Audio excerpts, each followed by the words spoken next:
Oremos, hermanos. Padre Celestial, al abrir tu palabra queremos pedir que tu Espíritu Santo sea nuestra guía, que podamos, Señor, atesorar tu palabra en nuestros corazones y ponerla por obra. Te lo pedimos en el nombre de Jesucristo, nuestro Señor y Salvador. Amén. Pueden sentarse, hermanos. Nuevamente les invito a que abran ustedes sus Biblias en el libro de Josué, capítulo 24. Vamos a meditar en esta mañana del versículo 1 al versículo 31. Manténganla, por favor, ahí su Biblia abierta.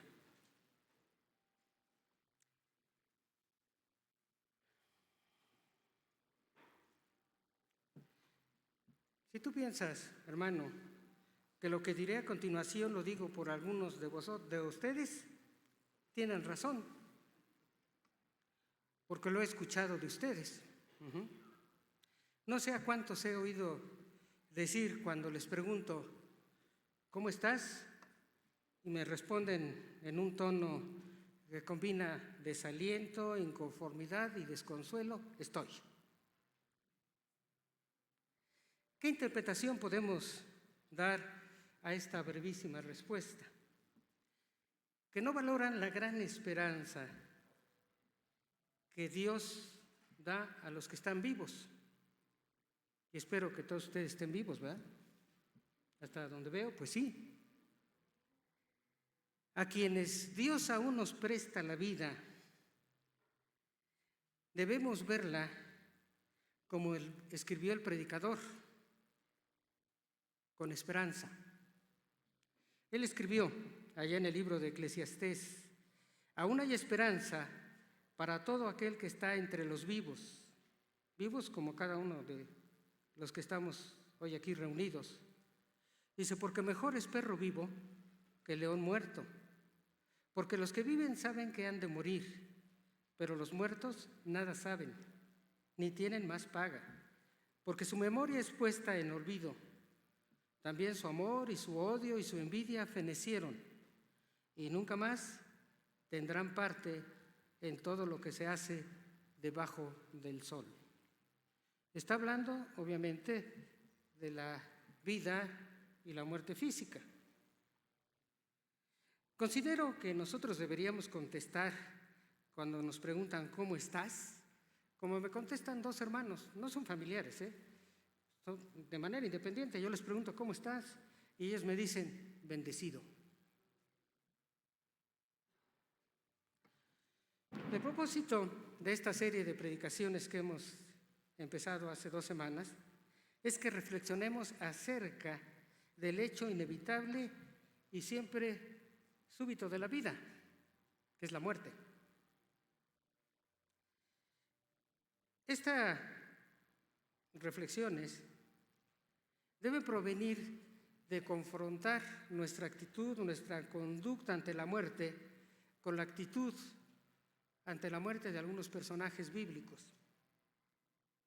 Voy a expresar a continuación, de manera muy sintética, mis reflexiones nacidas de los 2 mensajes que ya escuchamos. El primer mensaje, predicado por nuestro pastor David Franco, algunas oraciones, algunas expresiones, ustedes van a decir, las dijo el hermano, pues sí, porque mis reflexiones nacen precisamente de eso que dijeron. La primera, que de la manera que vivimos, moriremos. De manera que si queremos morir en paz, debemos vivir en paz. Y para vivir en paz, necesitamos perdonar a quienes nos han dañado, a quienes nos han perjudicado. En cualquier sentido, como José, no Josué, José. Él perdonó a sus 10 hermanos por lo menos 10 perjuicios que ellos le hicieron. Voy a mencionar solo 3 de esos perjuicios, si no repetiría el mensaje del hermano, ¿verdad? A los 17 años, José fue separado de su familia, de su tierra y de su cultura. Fue vendido como esclavo y llevado a un país extraño. Y tiempo después llegó a ser hasta un presidiario. Estuvo en la cárcel. Yo podría decirles que ninguno de nosotros hemos sufrido tales agravios físicos, económicos, psicosociales y espirituales. José lo sufrió y fue capaz de perdonar, incluso consolar y hablar al corazón de sus 10 hermanos. En el segundo mensaje del pastor Gustavo Luján, a las preguntas ¿cómo morir con gozo? ¿Y cómo terminar nuestra vida, nuestra carrera cumpliendo con el servicio que Dios, por su gracia, nos ha encomendado? Una respuesta muy breve, lacónica, diría yo, es imitemos a Pablo. Imitemos a Pablo. ¿Cómo? 1, compartiendo y enseñando con humildad y amor el Evangelio a toda persona. Pues este es el servicio que a todo cristiano el Señor ordenó realizar. 2, convencido que hacemos la voluntad de Dios sin importar los sacrificios que ese servicio tiene. 3, presentando de manera íntegra el consejo de Dios, es decir, enseñar la Biblia completa, que es la revelación, el consejo de Dios. Esta acción específica nos cuidará y nos defenderá de los que quieren destruir la iglesia. 4, no codiciando nada ni envidiando a nadie. Cuando Pablo tuvo necesidad económica y no tenía ayuda que le ayudara, se puso a trabajar. ¿Sí? Él fabricaba tiendas, recuérdenlo. Pero hoy hablaremos de Josué.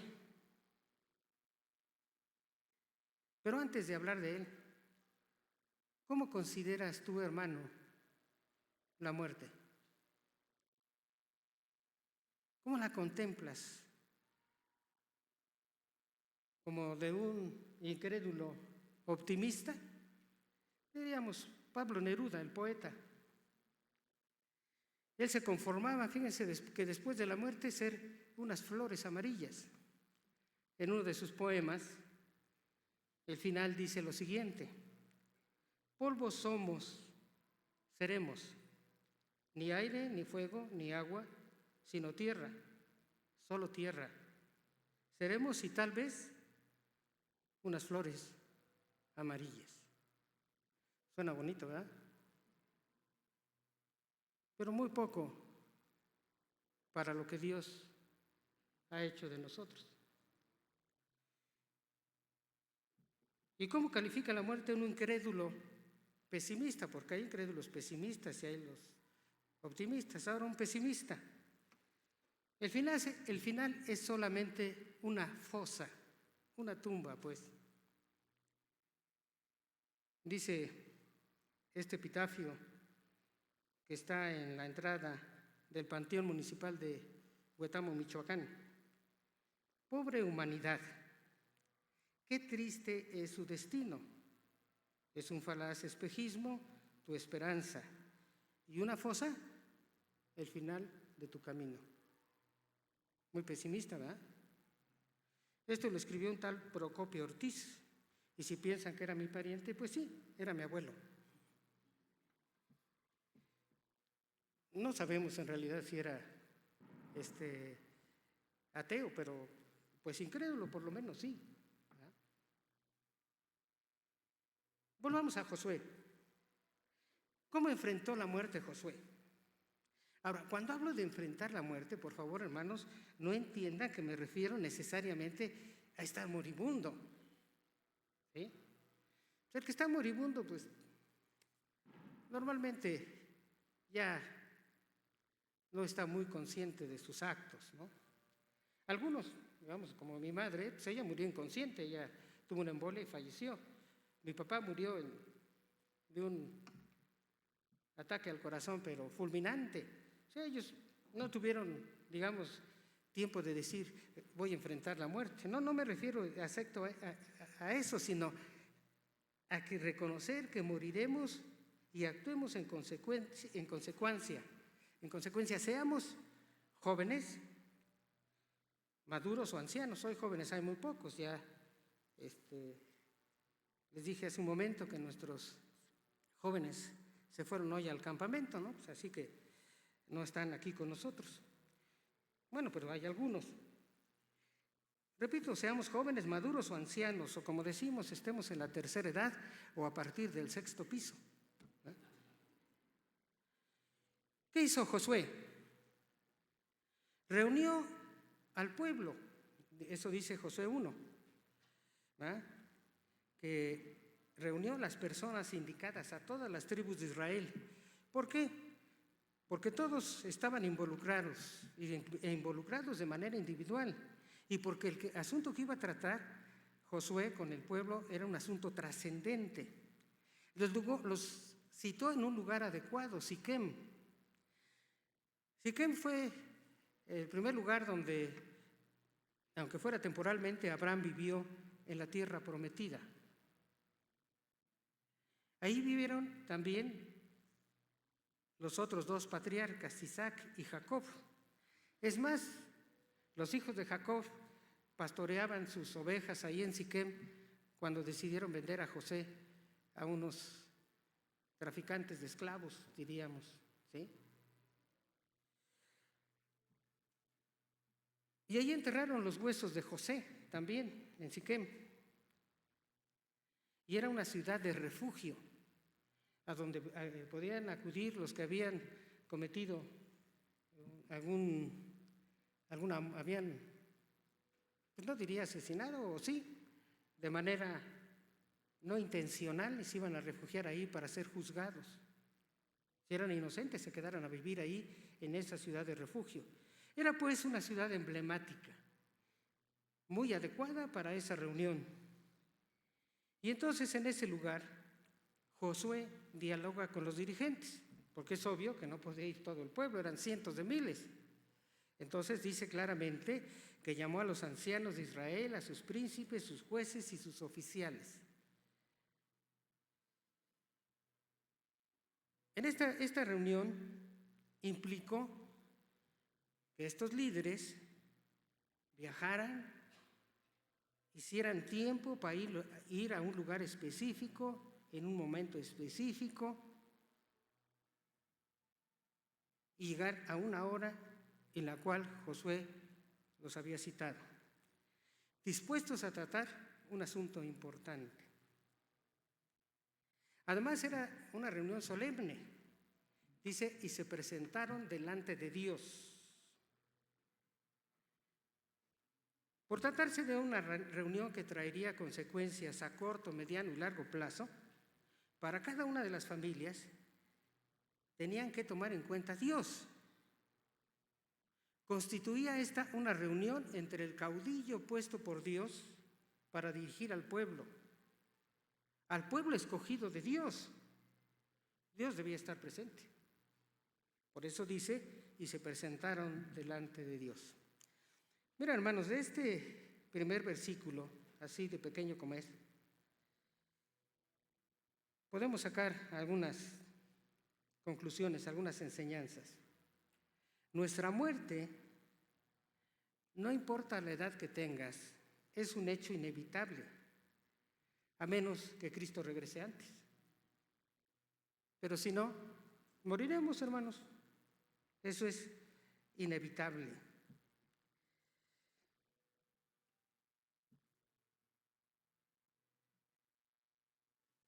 E impredecible.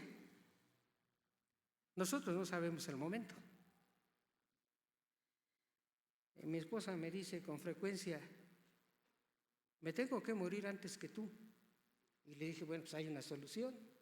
Digo, te mato. ¿Ah? Es broma, ¿ah? Pero es que no sabemos, hermanos. No importa la edad que tengamos, ¿sí? Entonces, esto es un asunto serio. Y además es serio porque empezará la vida eterna. La vida eterna, a veces pensamos que es solo para los creyentes. No, también para los incrédulos. Claro, la diferencia es dónde vamos a estar. ¿Con quién vamos a estar, hermanos? Esa es la diferencia. Pero es inevitable, hermanos. Y empezará esta vida eterna. Unos, pues para estar con el Señor, y otros para ir al lago de fuego. Esto es muy importante. Y tiene otra lección, una lección, diríamos, para nuestra vida cotidiana. Miren, cuando nosotros estamos enfermos y queremos ver al doctor, pues no lo vamos y lo buscamos cuando va saliendo del quirófano y le decimos, fíjese doctor, ni a la salida del edificio donde está su consultorio. ¿Qué hacemos? Hablamos por teléfono, hacemos una cita y hacemos tiempo, hermanos. Arreglamos nuestro horario de tal manera que podamos ver al médico, y a veces con bastante holgura, porque decimos, sí, me citó a las 5, pero a veces me recibe a las 6:30. ¿Ah? Yo veía un otorrino que citaba a las 3 de la tarde, pero citaba como a 10 a las 6 de la tarde. ¿Sí? Y luego citaba como otros 10 a las 4 de la tarde. Y ahí como iban llegando nos iba atendiendo. Pero hacía tiempo, hermanos, lo tenía yo que ver. ¿Sí? Nos examina y nos ordena unos estudios, por ejemplo, y regresamos. Ahora, nosotros pensamos luego, o decimos, que lo más importante es nuestra vida espiritual, la vida espiritual de nuestra familia. Y queremos, incluso exigimos, que en cualquier lugar y en unos cuantos minutos y con una oración quede resuelto nuestro problema, problemas a veces que se gestaron hace años y que se han venido agravando y que en un momento hacen crisis. Hermanos, tenemos que dar lugar, hacernos tiempo para recibir el consejo de Dios que está en las Escrituras para nuestro problema. Y obviamente, sin dejar de orar. No lo he mencionado, pero eso es obvio, por eso no lo dije. Pero lo que es obvio, decía un maestro, hay que decirlo. Esta es una lección que nos da esta reunión. Ya reunidos los dirigentes de Israel con Josué en un lugar adecuado, con tiempo dispuesto para dialogar sobre un asunto específico, observemos qué sucede. Josué primero hace un recuento de las bendiciones de Dios, hace un repaso histórico de Israel para que recuerden lo que Dios es y lo que Dios ha hecho.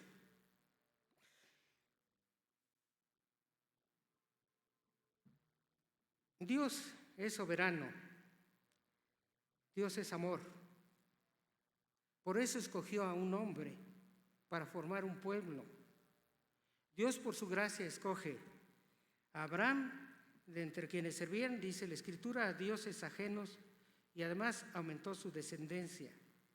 El propósito de Dios para formar este pueblo era que fuera bendición para todo el mundo, para toda la humanidad, porque de este pueblo, un descendiente pues de Abraham, sería nuestro Salvador.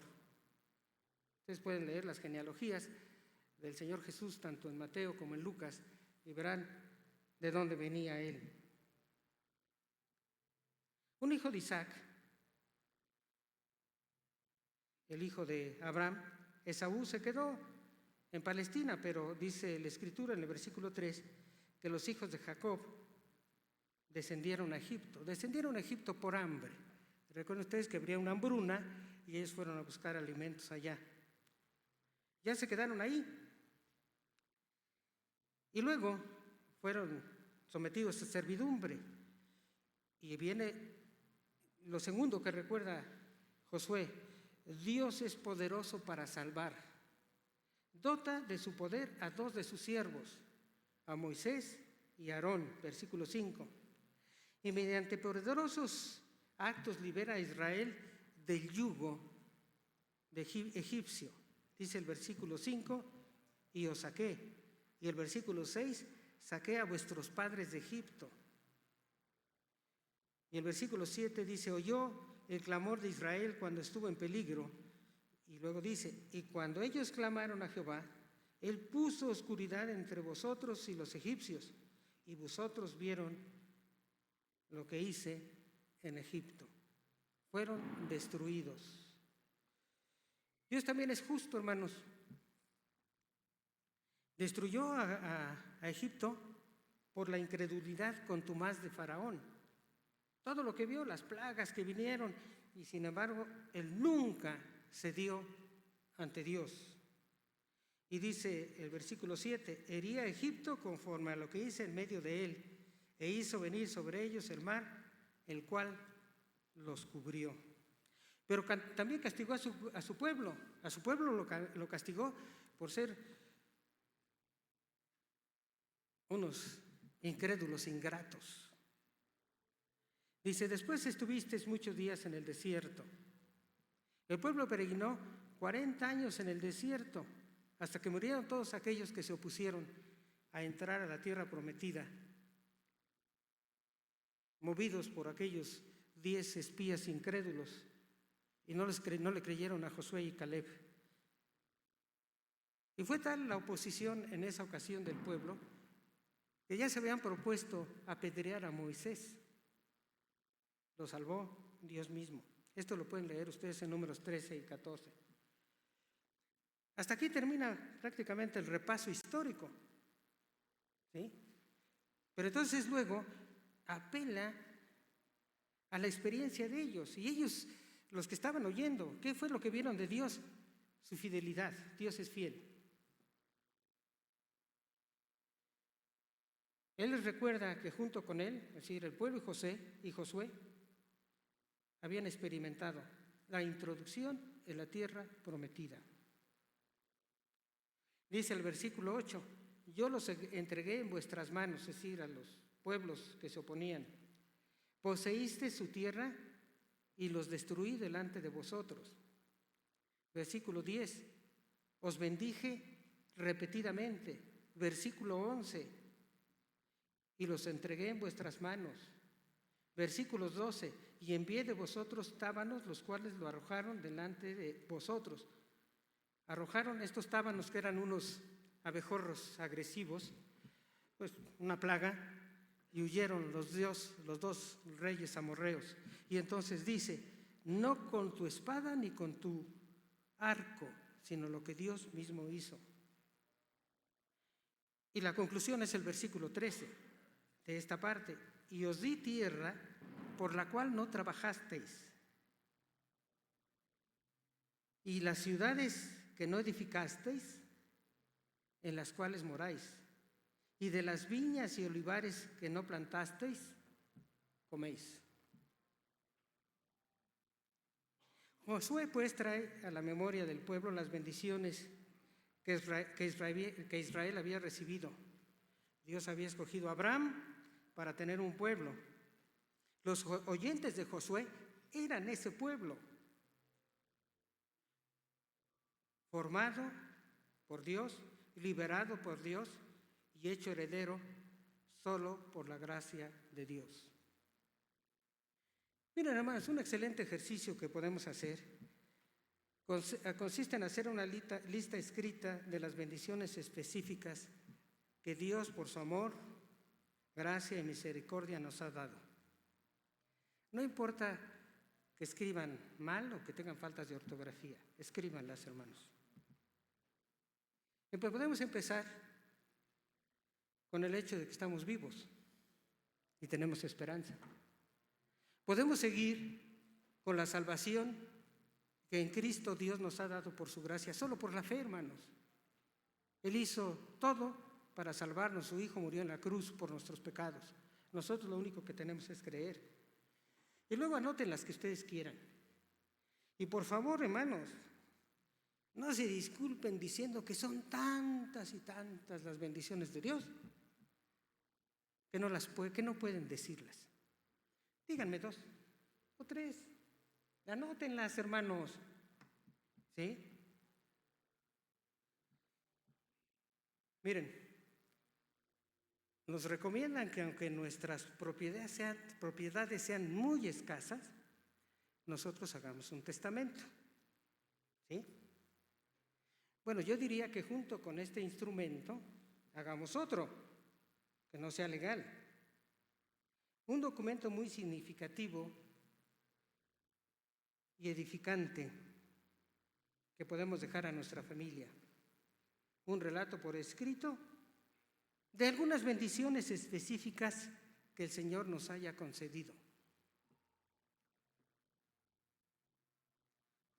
Luego de esto, de este relato, de este repaso, Josué lanza unos desafíos, unos retos para el pueblo. ¿Sí? Fue la preparación para decir estos 3 desafíos. Versículo 14. Ahora pues temed a Jehová y servirle con integridad, en verdad, y quitad entre vosotros los dioses a los cuales sirvieron vuestros padres al otro lado del río, y en Egipto, y servid a Jehová. Sin embargo, antes de escuchar la respuesta del pueblo, él expresa su compromiso, versículo 15. Y si mal os parece servir a Jehová, escogeos hoy a quién sirváis, si a los dioses a quienes sirvieron vuestros padres cuando estuvieron al otro lado del río, o a los dioses de los amorreos en cuya tierra habitáis. Dice, pero yo y mi casa serviremos a Jehová. Y lanza los 3 retos, los 3 desafíos. Les dice, temed a Jehová. Ahora, temer, hermanos, no consiste en tenerle miedo a Dios. El miedo, ¿qué hace, hermanos? Les voy a decir los 2 extremos. Nos impele a hacer movimientos incontrolables o nos paraliza. Ahora busquen los sinónimos de temor. Bueno, incluye miedo, pero van desde sobresalto hasta terror, pasando por pánico, pavor, horror, fobia y cobardía. Con miedo no podemos relacionarnos con Dios, hermanos. Huimos o no respondemos a su invitación. Temer consiste en un reconocimiento manifiesto de la grandeza de Dios. El temor de Dios o a Dios consiste en relacionarnos con Dios, con reverencia, con un respeto supremo, de tal manera que cuidemos con responsabilidad que nuestro servicio, nuestro culto, servicio me hablo de hacer algo, que el culto es esta reunión, por ejemplo, se lleven de acuerdo con la supremacía y santidad de Dios, de tal manera que Él se agrade de nuestra actitud y de la forma en que servimos y adoramos. Una reverencia, pues, un respeto supremo. Eso es lo que es temer. Y luego le dice servir a Dios. Y dice primero con integridad.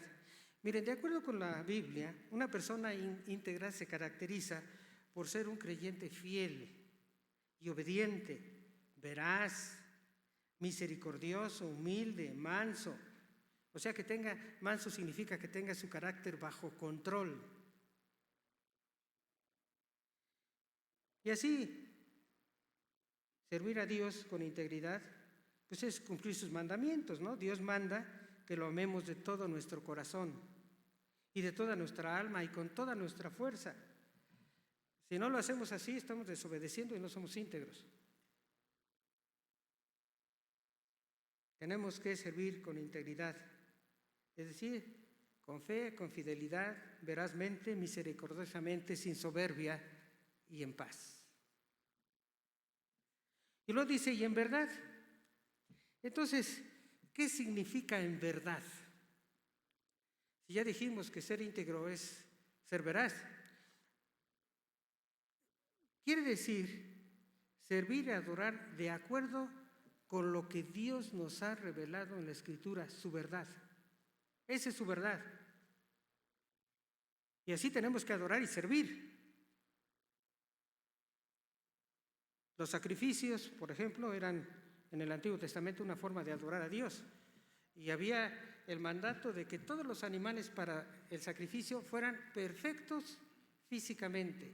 Si un hombre trataba de engañar llevando un becerro al que se le había quebrado la pata y lo ocultaba, no estaba en realidad haciendo las cosas en verdad.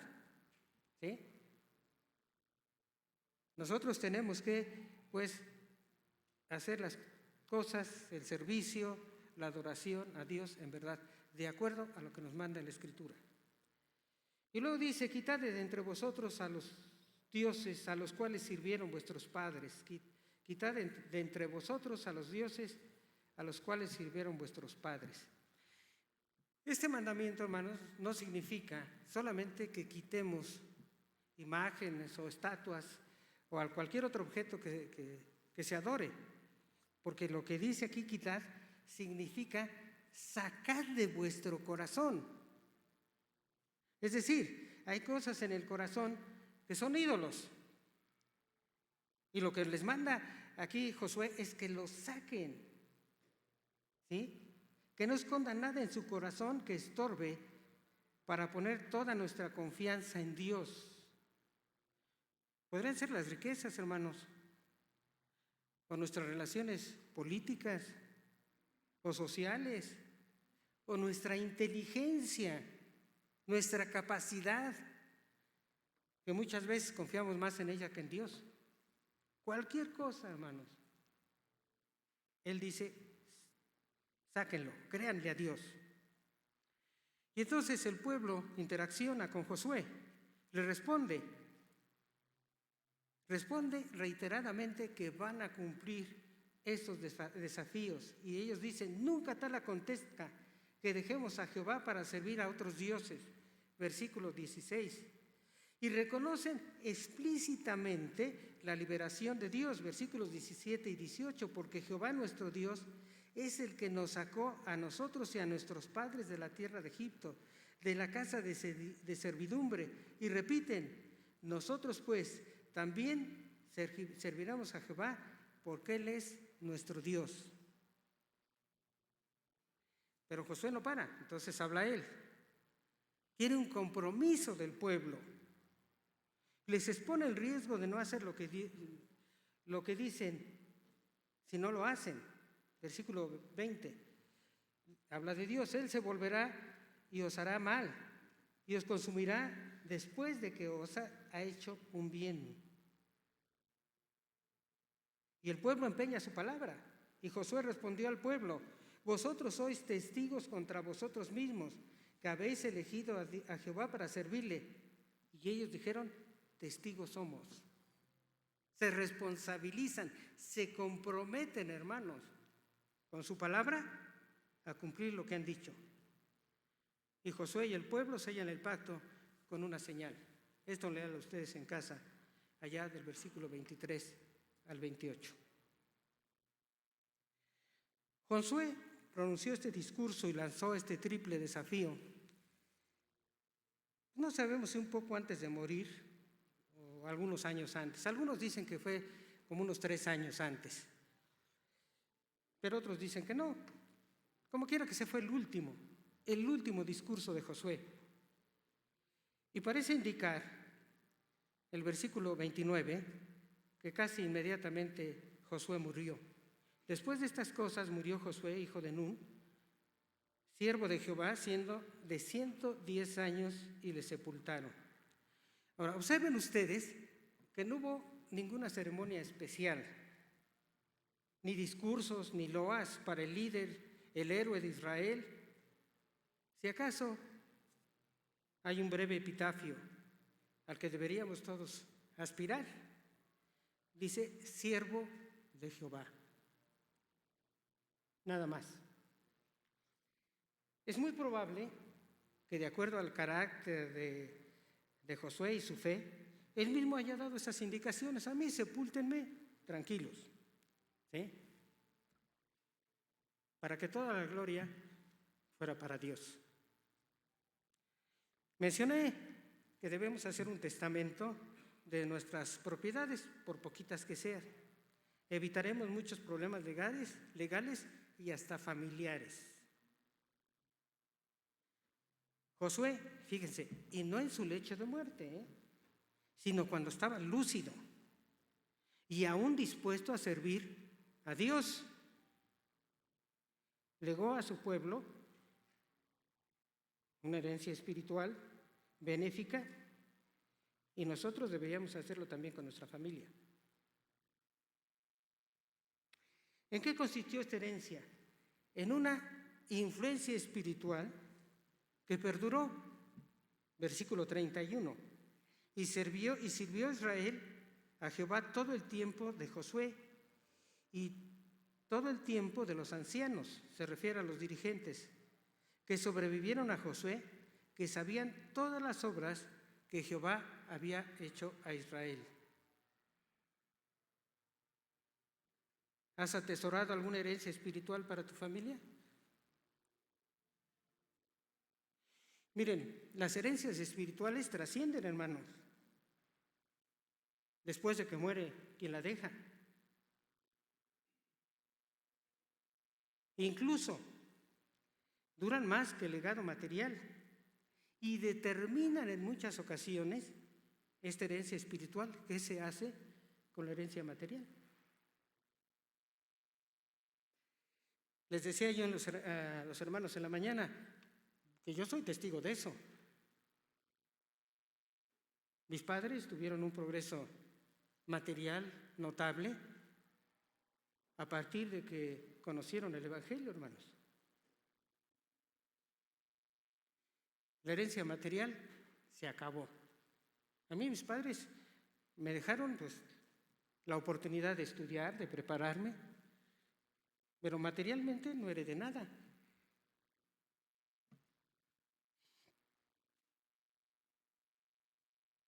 Y bueno, la herencia espiritual continúa.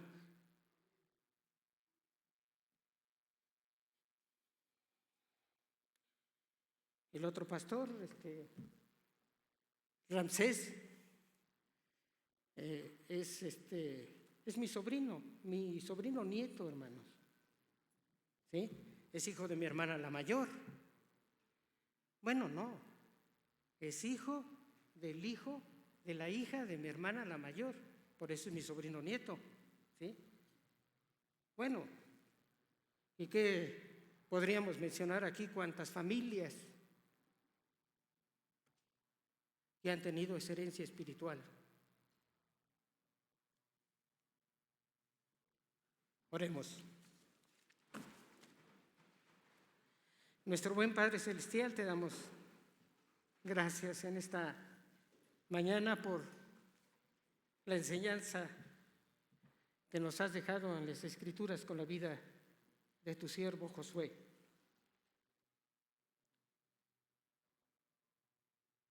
Permite, Señor, que nuestra actitud sea semejante a la de él. Que estemos dispuestos no solo a dejar cuestiones materiales a nuestros hijos, sino un legado espiritual. Te lo pedimos en el nombre de Cristo Jesús. Amén.